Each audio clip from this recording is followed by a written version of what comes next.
Sujaya Parvathi reporter ചാനലിൽ നിന്ന് പടിയിറങ്ങി എന്നുള്ള വിവരങ്ങൾ പുറത്തു വരുന്നു. ഈ റിപ്പോർട്ടർ ചാനൽ എന്ന് പറയുന്നത് റേറ്റിംഗിന് വേണ്ടി എന്ത് പ്രതിശൂന്യതയും വിളിച്ചു പറയാൻ മടിയില്ലാത്തൊരു ചാനലെന്നാണ് പലരും ഇതിനെതിരെ ആക്ഷേപവും ആരോപണവും ഒക്കെ ഉന്നയിക്കുന്നത്.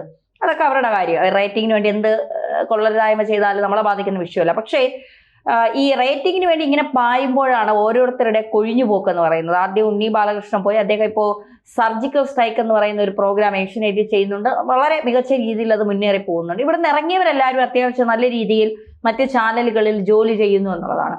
ഇവിടെയും ചില ഈ പ്രൊമോഷനുമായിട്ടൊക്കെ ബന്ധപ്പെട്ട ചില കാര്യങ്ങളാണ് സുജയ ഇറങ്ങാനുള്ള കാരണം എന്നൊക്കെ പറയുന്നുണ്ട്. അതിന്റെ സത്യാവസ്ഥ നമുക്കറിയില്ല.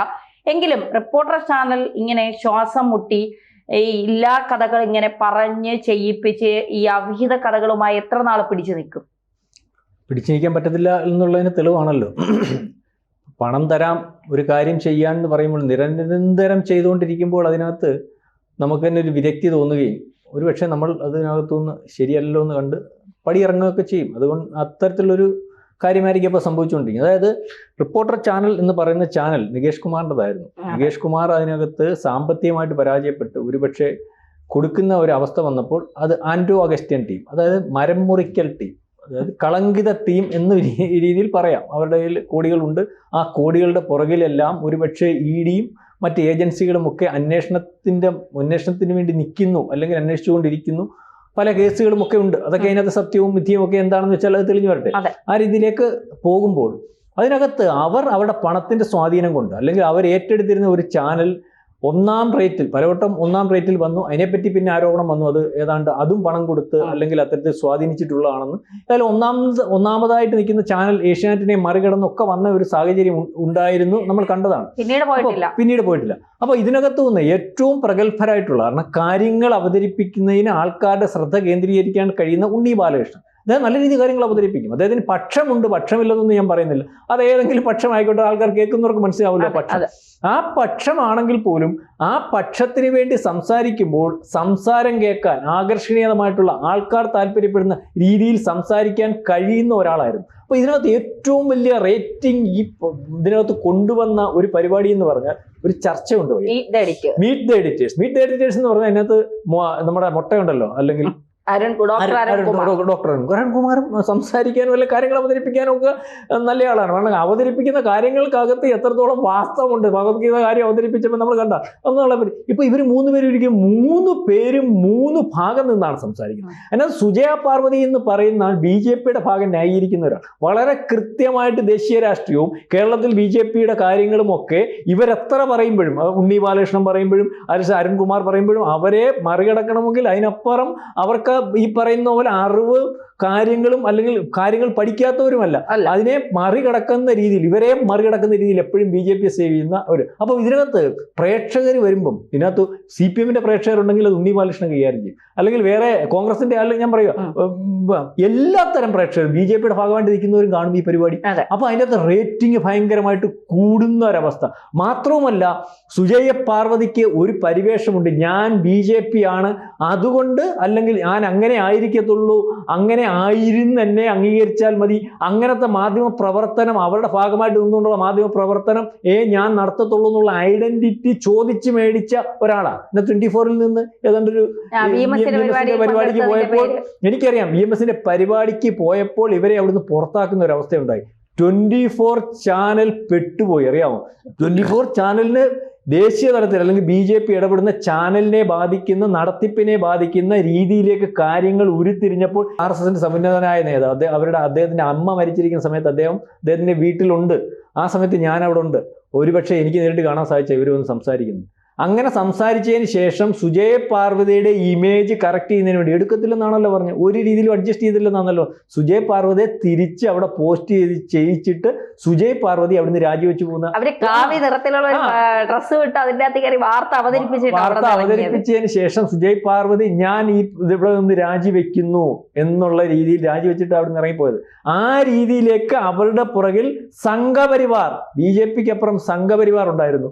അത്തരത്തിൽ ആ ഒരു ഇമേജ് ഉണ്ട്. അപ്പൊ അവരെ വെച്ചിട്ട് ആ ഭാഗം സംസാരിക്കുന്നു. അല്ലെങ്കിൽ ഇപ്പം ഒരുപക്ഷെ എന്ത് കാരണം കൊണ്ടാണെന്ന് അറിയത്തില്ല ഉണ്ണി ബാലകൃഷ്ണൻ അവിടുന്ന് പോകുന്നു. ഇതിനകത്ത് വേറൊരു വലിയ കാര്യമുണ്ട്. നമ്മൾ ഇതിനകത്ത് പറയുമ്പം ഈ സ്വകാര്യ മേഖലയിലേക്ക് ദൂരദർശനപ്പുറം അല്ലെങ്കിൽ നമ്മുടെ ആകാശവാണിക്കപ്പുറം സ്വകാര്യ മേഖലയിലേക്ക് ചാനലുകൾ വരുന്ന സമയത്ത് എത്ര പറയുമ്പോഴും ഈ ഇടതുപക്ഷ അല്ലെങ്കിൽ CPM പോലെ CPI പോലെയുള്ളവർ അതിനകത്തൊരു കാര്യം പറഞ്ഞത് എന്താണെന്ന് പറയാം, സ്വകാര്യ മേഖലയിലേക്ക് ചാനൽ അല്ലെങ്കിൽ മാധ്യമങ്ങളുടെ കടന്നുവരവ് ഒരു പക്ഷേ വാർത്തകൾ സൃഷ്ടിക്കുന്നതിന് അല്ലെങ്കിൽ വാർത്തകൾ യാഥാർത്ഥ്യമല്ലാതെ ഈ പറയുന്നവരുടെ ഇഷ്ടത്തിന് വഴിതിരിച്ച് വിടുന്നതിന് സാധിക്കും എന്നുള്ള രീതിയിൽ പറഞ്ഞു. അതിന് ഉദാഹരണം റിപ്പോർട്ടർ ചാനൽ. നമ്മൾ എത്ര പറയുമ്പോഴും അവിടെ കോടികളുണ്ട്. അവർക്കെതിരെ വാർത്ത വരാതിരിക്കുന്നതിനും അല്ലെങ്കിൽ അവർക്കെതിരെ വരുന്ന വാർത്തകൾ അതല്ല ഇങ്ങനെയാണെന്ന് വഴിതിരിച്ച് വിടുന്നതിനും ചാനലിനെ ഉപയോഗിക്കാം. നിങ്ങൾക്കറിയാമല്ലോ, റിപ്പോർട്ടർ ചാനലിനകത്ത് മരമുറി കേസിനകത്ത് ഈ ആൻഡോ ആഗസ്റ്റിൻ സഹോദരന്മാരെ കേസിൽ പ്രതിയാക്കിയ ഒരു ഡിവൈഎസ്പിയും CIയും ഒരു പോലീസുകാരനെ കള്ളക്കേസിൽ കൊടുക്കാൻ ശ്രമിച്ചില്ലേ? അല്ലെങ്കിൽ ഒരു സ്ത്രീയെ വെച്ച് ഏറ്റവും വലിയ വാർത്ത എന്ന് പറഞ്ഞ് ഒരു ദിവസം മൊത്തം കൊടുത്തിട്ട് ഒരു സ്ത്രീയെ വെച്ച് പറയിച്ചു. ഈ പറയുന്ന സത്യസന്ധനായ ഉദ്യോഗസ്ഥൻ, ആരുടെയും പണം മേടിക്കുന്നതാണെങ്കിൽ ആ കേസ് അവരുടെ പേര് വരത്തില്ലല്ലോ, കോടികൾ കൊടുക്കാൻ തയ്യാറല്ലേ. പണം മേടിക്കാത്ത ഒരു ഉദ്യോഗസ്ഥൻ അത് ചെയ്തപ്പോൾ അയാളെ പെണ്ണുകേസ് കൊടുക്കാൻ നോക്കി. ഇതിനകത്ത് ചാനൽ തമ്മിലുള്ള മത്സരം കൊണ്ട്, അല്ലെങ്കിൽ ഇത് ശരിയല്ല, റിപ്പോർട്ടർ ചാനലിന്റെ പോക്ക് അല്ലെങ്കിൽ അതിനെ ഞങ്ങളെയൊക്കെ മറികടക്കും, അപ്പം അവരുടെ വാർത്തയ്ക്കകത്ത് കുഴപ്പമുണ്ടെന്ന് കാണിക്കാൻ മറ്റ് ചാനലുകൾ തീരുമാനിച്ചത് കൊണ്ടാണ് അതിന്റെ സത്യാവസ്ഥ വെളിയിൽ വന്നത്. ഇങ്ങനെയല്ല, ഇത് ക്രിയേറ്റ് ചെയ്തതാണ്, അവർ പണം ഉപയോഗിച്ച് ഇത്തരത്തിൽ വാർത്തകൾ ഉണ്ടാക്കിയതാണ് അല്ലെങ്കിൽ വാർത്തകൾ സൃഷ്ടിച്ചതാണ് എന്നുള്ള രീതി വന്നപ്പോഴാണല്ലോ ഇത് പൊളിഞ്ഞു പോയത്. അതായത് ആദ്യമേ ധന്യ പറഞ്ഞതുപോലെ ഏത് വാർത്തയും പ്രതിശൂന്യ വാർത്ത അല്ലെങ്കിൽ ഒരിക്കലും ചെയ്തുകൂടാത്ത അല്ലെങ്കിൽ മാധ്യമ പ്രവർത്തനത്തിന്റെ എത്തിക്സിനെ ബാധിക്കുന്ന രീതിയിലുള്ള വാർത്തകൾ വരെ സ്വന്തം നിലനിൽപ്പിനും അല്ലെങ്കിൽ താല്പര്യങ്ങൾ സംരക്ഷിക്കുന്നതിനും വേണ്ടി യാഥാർത്ഥ്യമല്ലാത്ത കാര്യങ്ങൾ സൃഷ്ടിക്കാൻ അല്ലെങ്കിൽ യഥാർത്ഥത്തിൽ ഒരു കാര്യം ചെയ്യുന്നതല്ല, അവരുടെ താല്പര്യക്കാരല്ല അത് ചെയ്യുന്നത്, സത്യസന്ധമായ കാര്യം അവരുടെ താല്പര്യക്കാരല്ല ചെയ്യുന്നതെങ്കിൽ അങ്ങനെ വളച്ചൊടിക്കുന്നതിന് വേണ്ടി ഉള്ള ഒരു മാധ്യമമായിരുന്നു. അപ്പം ഒരു പക്ഷേ ഇതിനകത്ത് പണം കൂടുതൽ കൊടുത്തായിരിക്കും മറ്റു പല ചാനലിൽ ജോലി ചെയ്തുകൊണ്ടിരുന്ന പ്രമുഖമായ ചാനലിൽ ജോലി ചെയ്തുകൊണ്ടിരുന്ന ഇത്തരത്തിൽ വീഴ്ചയിൽ കിടന്ന ഒരു ചാനലിലേക്ക് ഇത്തരത്തിലുള്ള ആൾക്കാർ വരാൻ കാരണമായിട്ടുള്ളത് ആ പറയുന്ന ചെയ്യുമ്പോൾ അതിനകത്ത് അവരെ ഏൽപ്പിച്ചിരിക്കുന്ന അല്ലെങ്കിൽ എഡിറ്റോറിയൽ ബോർഡ് ഏൽപ്പിച്ചിരിക്കുന്ന കാര്യങ്ങൾ ഒരു പരിധിക്കപ്പുറം അല്ലെങ്കിൽ ചെയ്യാൻ പറ്റാത്ത രീതിയിലേക്ക് വരുന്നത് കൊണ്ടായിരിക്കാം ഒരു പക്ഷെ ഉണ്ണി ബാലകൃഷ്ണനും ഈ പറയുന്ന സുജാ പാർവതിയും ഒക്കെ ഈ ചാനലൊക്കെ വിട്ടിട്ട് മറ്റു ചാനലിലേക്ക് പോകുന്നത് എന്ന് വിചാരിക്കേണ്ടി വരും.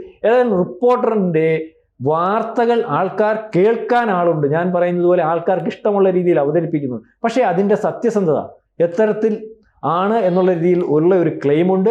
പിന്നെ ഇത് അറിയുന്നവർ ഇത്ര സത്യസന്ധമല്ല വാർത്ത അല്ലെങ്കിൽ ഇവർ വാർത്തകൾ നിർമ്മിക്കുന്നുണ്ട്, അവരുടെ താല്പര്യങ്ങൾ സംരക്ഷിക്കുന്നുണ്ട് എന്ന് വിചാരിക്കുന്നവരുടെ എണ്ണം നമ്മളീ പറയുമ്പോൾ 100-ൽ 10% മാത്രമാണ്. അതുകൊണ്ട് ഇത്തരത്തിൽ ഉള്ള ചാനലുകൾ സമൂഹത്തിന് നല്ല ഒരു സന്ദേശമല്ല നൽകുന്നത്. സാറേ, ഈ ഒരു കാര്യം കൂടെ പറയാനുണ്ട്.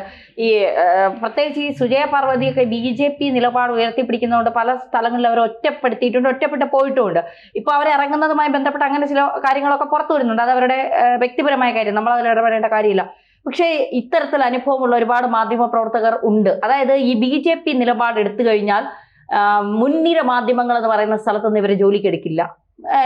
ഇപ്പൊ നിങ്ങളുടെ വാർത്ത കണ്ടിട്ടുണ്ട്, നിങ്ങൾ BJP അനുകൂലമാണ് അല്ലേ, നമുക്ക് നോക്കാം എന്ന് പറഞ്ഞു മാറ്റി നിർത്തപ്പെടുന്ന ഒരുപാട് മാധ്യമ പ്രവർത്തകരുണ്ട്. ഇവിടെ CPM കോൺഗ്രസ് അനുഭാവികളായ മാധ്യമ പ്രവർത്തകർക്ക് അല്ലെങ്കിൽ ജനൻ TV പോലെ അത്തരം അത്യാവശ്യമെങ്കിൽ BJP നിലപാടുകൾ പിന്തുണയ്ക്കുന്ന മാധ്യമങ്ങളായിരിക്കണം. അല്ലെങ്കിൽ BJP ആണ്, ഞാൻ BJP രാഷ്ട്രീയത്തിൽ വിശ്വസിക്കുന്ന ഒരാളാണ് അല്ലെങ്കിൽ RSS രാഷ്ട്രീയത്തിൽ വിശ്വസിക്കുന്ന ഒരാളാണെങ്കിൽ നിങ്ങൾ മാധ്യമ പ്രവർത്തനം പഠിച്ചോളൂ, പക്ഷെ ജോലിയില്ല കേരളത്തിൽ. ഞാൻ പറഞ്ഞ കാര്യം തന്നെയാണ്. ഇപ്പൊ ആൻഡോ അഗസ്റ്റിൻ കാശ് കൊടുത്ത് അവരുടെ താല്പര്യത്തിനനുസരിച്ച് ഒരു ചാനൽ ജോലി ചെയ്യിപ്പിക്കുമ്പോൾ അവരുടെ എഡിറ്റോറിയൽ അല്ലെങ്കിൽ അവർക്ക് ഇഷ്ടമുള്ള രീതിയിൽ ഒരു വാർത്തകൾ വളച്ചൊടിക്കുന്നത് പോലെ കേരളത്തിലെ മാധ്യമങ്ങൾ, ഒരുപക്ഷെ ഇന്ത്യയിലെ ഭൂരിപക്ഷം മാധ്യമങ്ങളും നിങ്ങൾ പറഞ്ഞില്ലേ BJP ആണെങ്കിൽ തരത്തില്ല, അതിന്റെ ഈ പറയുന്ന സോഴ്സ് അല്ലെങ്കിൽ അതിൻ്റെ ഫണ്ടിങ് അത്തരത്തിലുള്ള കാര്യങ്ങളൊക്കെ നമ്മൾ അകത്തോട്ട് കയറി പരിശോധിക്കുമ്പോൾ അതിനകത്ത് ആ രീതിയിൽ വർത്തമാനം പറഞ്ഞാൽ മതി, BJPക്കെതിരെ വർത്തമാനം പറഞ്ഞാൽ മതി, ഹിന്ദുത്വത്തിനെതിരെ വർത്തമാനം പറഞ്ഞാൽ മതിയെന്ന് തീരുമാനിക്കുകയും അത്തരത്തിൽ പറയുന്നവർക്ക്